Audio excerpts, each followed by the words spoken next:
말씀을 시작하기 전에요, 한 가지 질문을 드리면서 오늘 말씀을 함께 나누고자 합니다.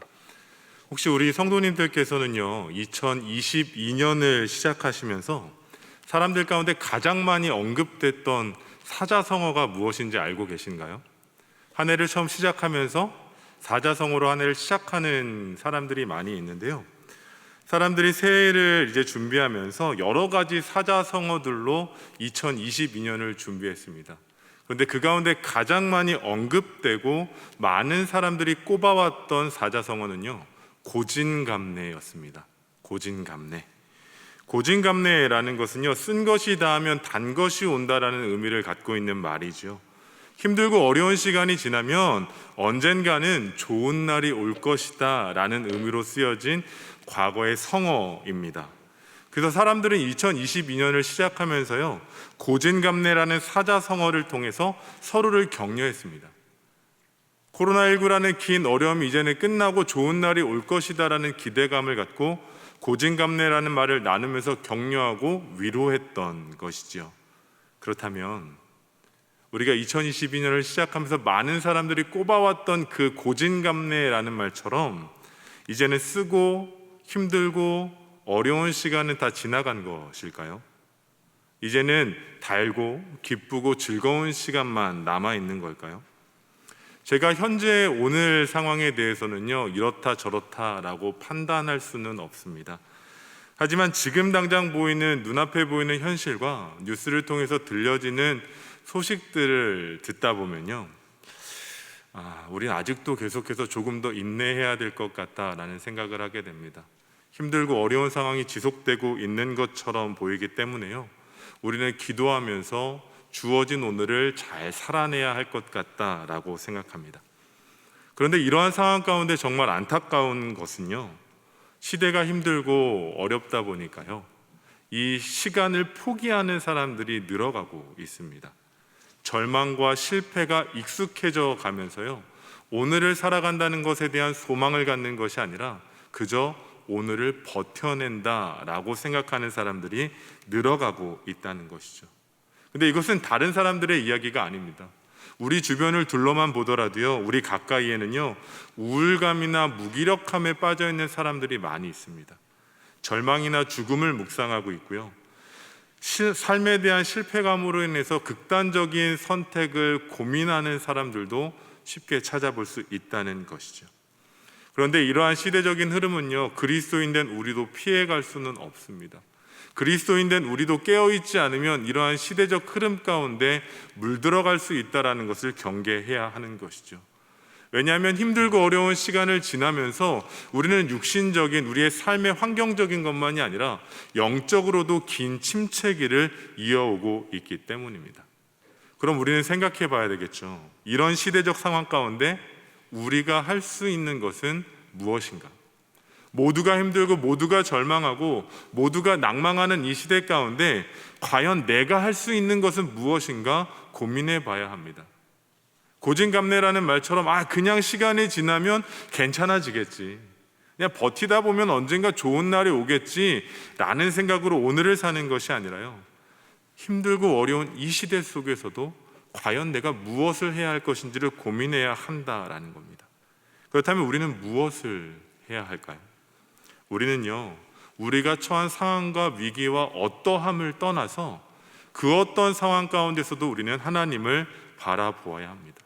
지금도 내 삶 가운데 역사하시는 하나님을 바라보는 삶을 살아가야 합니다.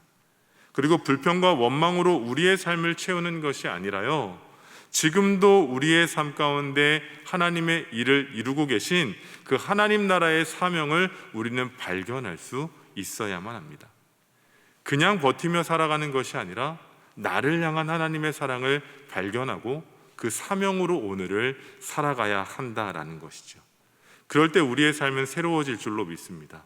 왜냐하면 하나님 나라의 사명으로 사는 사람과 어쩔 수 없이 그저 하루를 버티는 사람과의 삶은 전혀 다른 결과를 만들어내기 때문입니다. 그래서 우리는 이 시간 가운데요, 스스로 이렇게 질문해 볼 수 있어야 합니다. 나는 왜 이곳에 있는가? 나는 왜 예배의 자리에 있고 나는 왜 우리의 가정 가운데 있고 내 직장과 일터 가운데 있는지를 질문해 보아야 합니다. 그리고 그것 가운데 또 한 가지의 질문을 던져야 하는데요, 나는 왜 이곳에 있는가만이 아니라 나는 이곳에서 무엇을 해야 하는가에 대한 질문 또한 고민해 볼 수 있어야 합니다. 이 질문은요, 그냥 오늘을 살아가는 삶에 대한 질문이 아니라 오늘을 살아가는 내 삶에 대한 하나님의 사명이 무엇인지를 고민하는 질문입니다. 이 말은 다시 되짚어서 돌아보면 하나님께서 우리를 향한 하나님의 계획이 있다는 겁니다. 내가 어느 곳에 속해 있든지 그 삶의 자리에 대한 하나님의 계획이 있고, 그 삶의 자리만이 아니라 그곳 가운데 내가 해야 될 하나님의 사명이 계획되어져 있다라는 것입니다.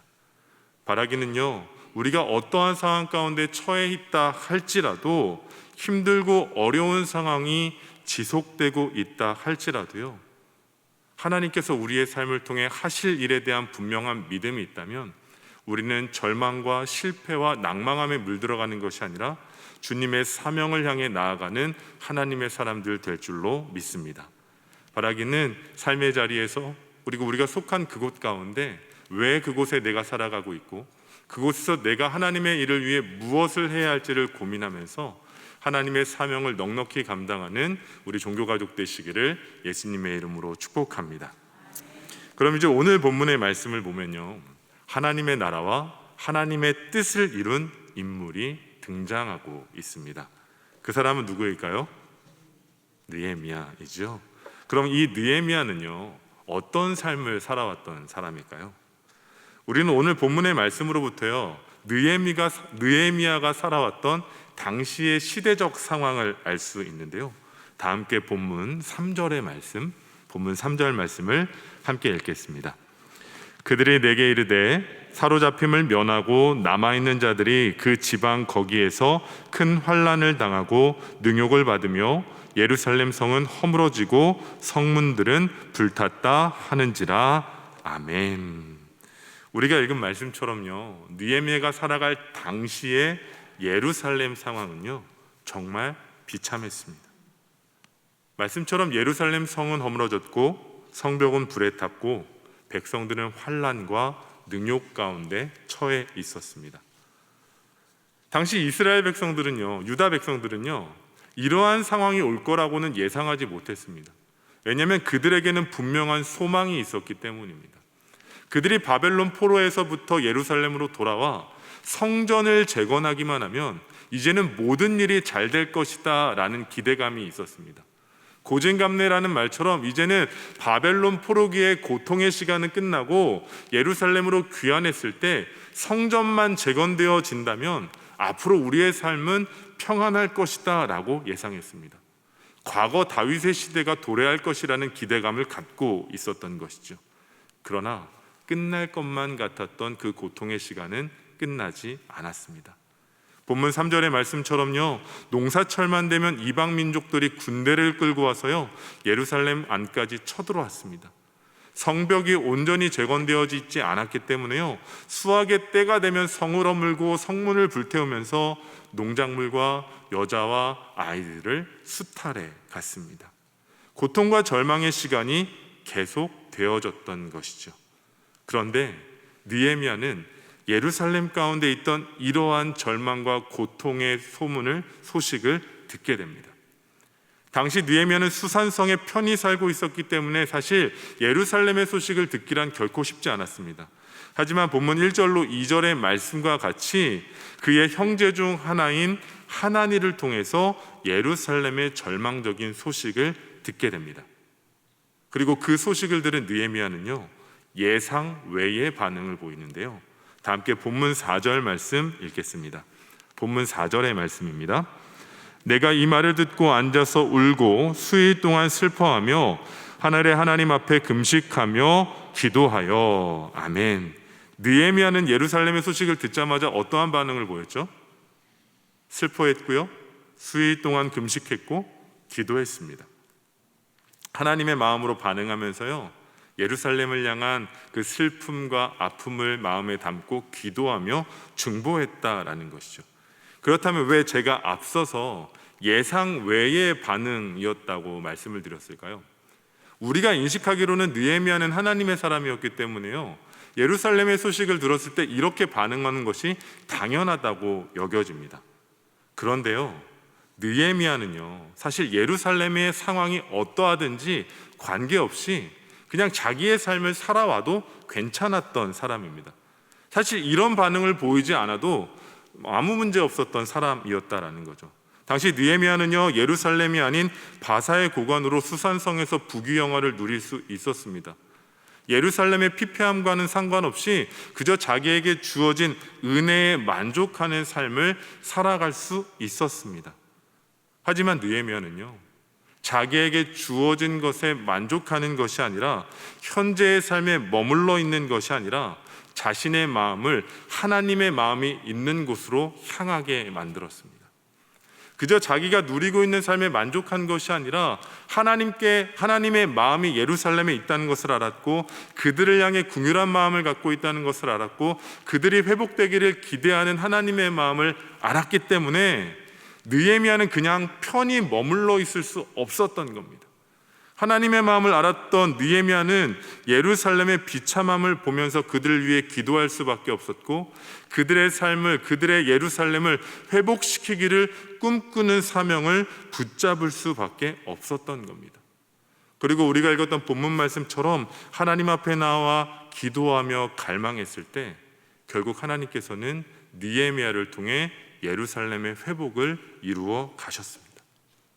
오늘 본문 11절의 말씀처럼 하나님께서는요, 느헤미야를 왕의 수레 관원이 되게 하셨는데요, 사실 단순히 수레 관원이 되는 것으로 끝나는 것이 아니라 느헤미야 전체의 말씀을 보면 왕의 술관원이 된 이후부터 하나님께서는 느헤미야의 삶을 통해 예루살렘의 회복을 이루어가고 계셨다는 겁니다.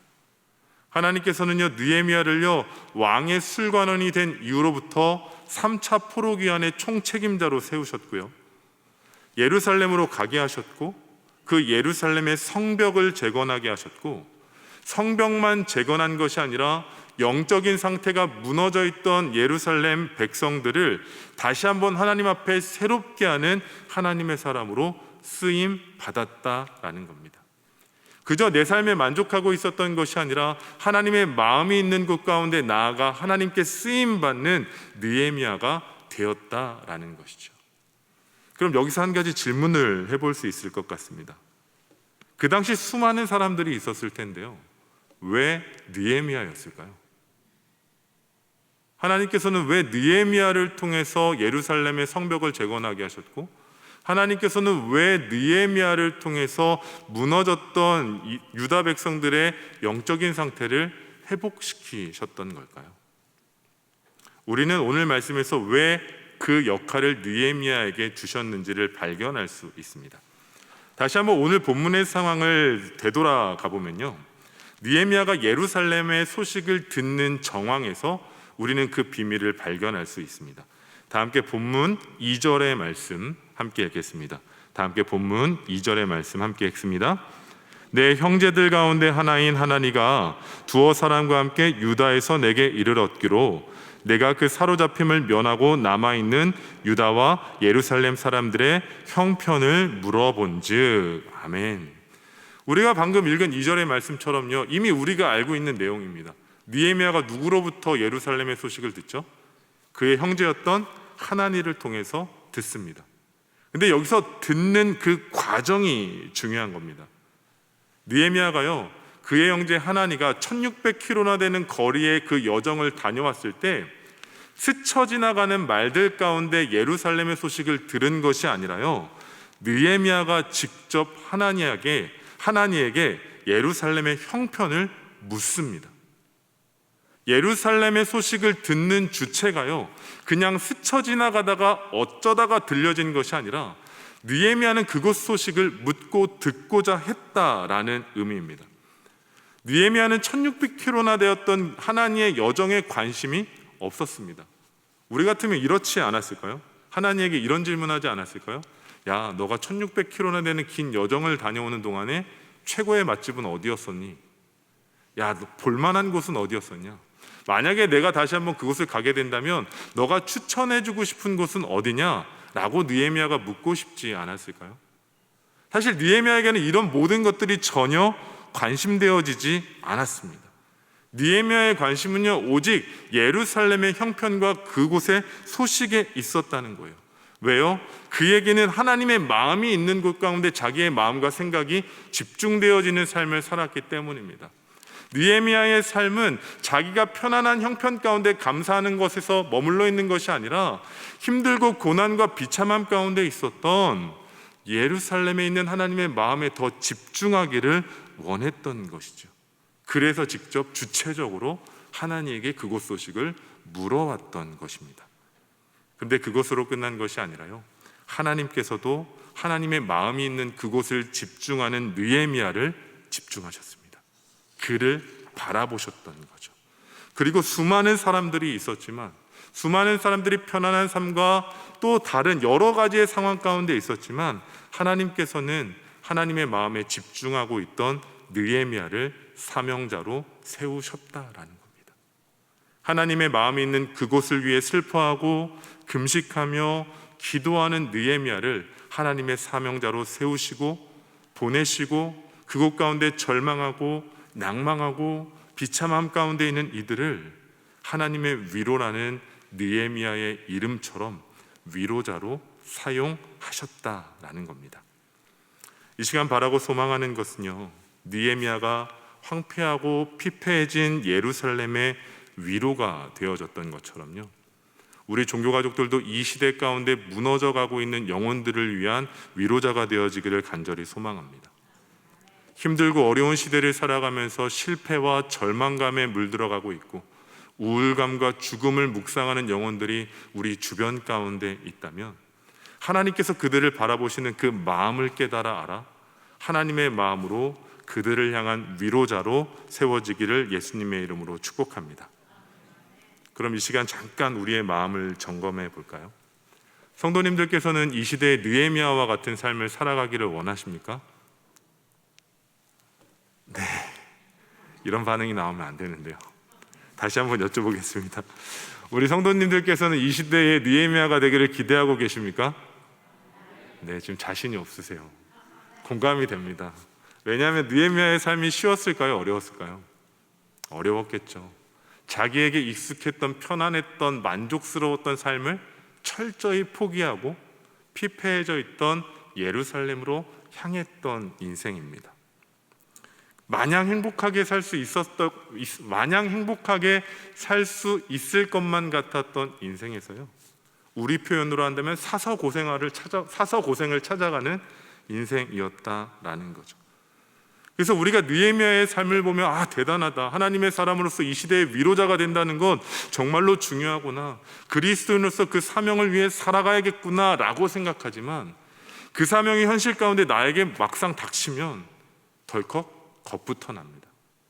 과연 내가 할 수 있을까? 과연 내가 내 삶의 것들을, 나의 편안함을 포기하고 하나님의 일을 감당할 수 있을까라고 고민하게 되는 거죠. 그러면서 이런 생각을 합니다. 다른 사람들처럼 신앙생활하면 되지, 뭐 굳이 내가 그렇게 할 필요가 있을까? 그냥 편안하게 주일에 예배만 보면 되지, 뭐 내가 굳이 힘들고 어려운 사람들을 찾아가서 위로자가 되고 사명자가 돼야 될 필요가 있을까라고 생각합니다. 그런데 그런 생각들은요, 하나님으로부터 우리를 점점 멀어지게 한다는 것을 기억하셔야만 합니다. 하나님의 사명 가운데 살지 않고 하나님께서 우리에게 계획하신 대로 살아가지 않는다면, 그것은 우리와 하나님과의 관계가 단절될 수밖에 없다라는 것이죠. 물론 이해는 됩니다. 피해가고 싶겠지요. 그러나 우리는 분명히 결단해야 합니다. 그 상황이, 그 사명이 하나님의 도구로 쓰임받는 그 일들이 내 앞에 주어진다면 우리는 머뭇거리거나 주저하는 것이 아니라 느헤미야와 같이 먼저 앞서 하나님 앞에 순종하며 그 일을 감당해야 하는 것이죠. 왜냐하면 그 삶은 희생의 삶이 아니라 하나님 앞에 감사로, 믿음으로 반응하는 삶이기 때문입니다. 우리가 지금처럼 편안하고 감사하고 믿음 가운데 살 수 있는 것은요, 사실 누군가의 희생으로 얻어진 결과입니다. 내가 잘했기 때문에, 내가 열심히 했기 때문에 내 노력 때문에 지금 이 자리 가운데 있는 것이 아니라요, 철저히 무너질 수밖에 없었던, 철저히 죽음 가운데 있을 수밖에 없었던 우리의 삶을 위해 누군가가 희생했고, 누군가가 헌신했고, 누군가가 자기의 삶을 포기했기 때문에 우리가 그 삶을 살아갈 수 있다는 겁니다. 누군가가 떠오르실 수 있어요. 근데 막상 누군가가 떠오르지 않는다면 우리는 예수님을 기억해야 합니다. 우리는요, 오늘을 살아가는 것은 결국 예수 그리스도가 이 땅 가운데 오셨고 우리의 삶의 위로가 되셨고 우리의 삶의 모든 것이 되어 주셨기 때문에 우리가 오늘을 살아갈 수 있다라는 겁니다. 예수 그리스도의 십자가가 아니었다면, 예수 그리스도의 희생이 아니었다면, 예수 그리스도의 대속의 은혜가 아니었다면 우리는 하나님의 자녀된 삶을 살아갈 수 없었다라는 것이죠. 그렇게 하나님께서 우리를 향해, 이 시대를 향한 하나님의 사명을 주셨다면, 절망 가운데, 어려움 가운데, 죽음 가운데 있는 이들을 위한 위로자가 되기를 기대하고 계신다면 우리는 주저하는 것이 아니라 순종해야 할 줄로 믿습니다. 실패가 익숙하고 죽음을 묵상하고 그것이 만연해 있는 이 시대 가운데, 모든 것이 무너진 이 시대 가운데 하나님의 나라를 세워가는 위로자 되어지기를 예수님의 이름으로 축복합니다. 그런데 우리는 또 한 번의 문제와 마주하게 돼요. 그것은요, 과연 내가 해야 될, 감당해야 될 구체적인 사명이 무엇이냐라는 겁니다. 과연 내가 감당해야 될 하나님의 사명, 내가 이 시대 가운데 감당해야 될 위로자의 사명이 무엇이냐라는 것이죠. 우리는 하나님의 사명이라는 말만 들으면요, 크고 위대한 일들을 생각하게 됩니다.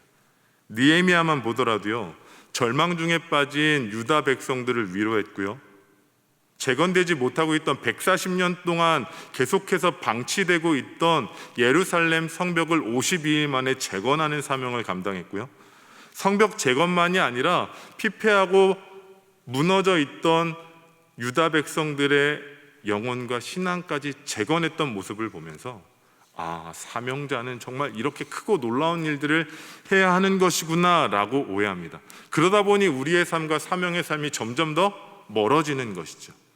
그런데 느헤미야가 이런 사역을 감당할 수 있었던 것은요, 그가 사명에 순종하며 위로자가 되는 일에 순종하며 그보다 앞서 기도의 자리를 지켰기 때문입니다. 우리가 이 시대의 사명자가 되고 위로자가 되는 것, 그것은 결국, 그 모든 사역은 결국 기도의 자리에서부터 출발된다라는 것을 반드시 기억하셔야만 합니다. 느헤미야가 처음부터 이 큰 사역을 감당했던 것 결코 아닙니다. 우리가 읽었던 오늘 본문의 말씀처럼 느헤미야는 예루살렘의 소식을 들었을 때 하나님의 마음으로 슬퍼했고 기도했고 금식했던 겁니다. 느헤미야의 사역은 처음부터 크고 놀라운 일이 아니라 기도의 자리로부터 출발했다라는 것을 우리는 반드시 명심해야만 합니다.